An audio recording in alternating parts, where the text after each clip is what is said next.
Hey, it's Christina Daves with your Get Friday Famous PR tip.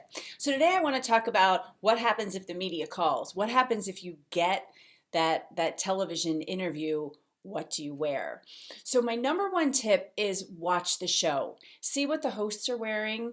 Are they wearing, for women, are they wearing dresses? Are the men wearing suits? Are they much more casual? Or, they wearing jeans and Vans?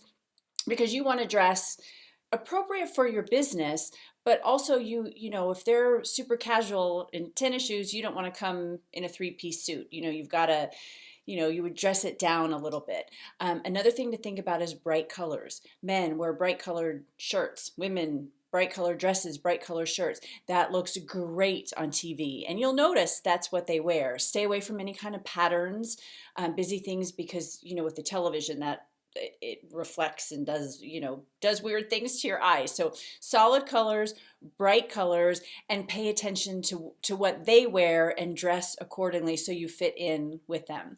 So I'm really excited if this has happened for you, and I can't wait to hear about it, and I can't wait to see it. And if you like this PR tip and you would like to do more, please join the PR Challenge at yourprchallenge.com. For 10 days, you get a video every day that's about 10 minutes long with action items, and you will get more visibility if you implement this. So I'm really excited to have you, yourprchallenge.com, and I'll see you on the inside.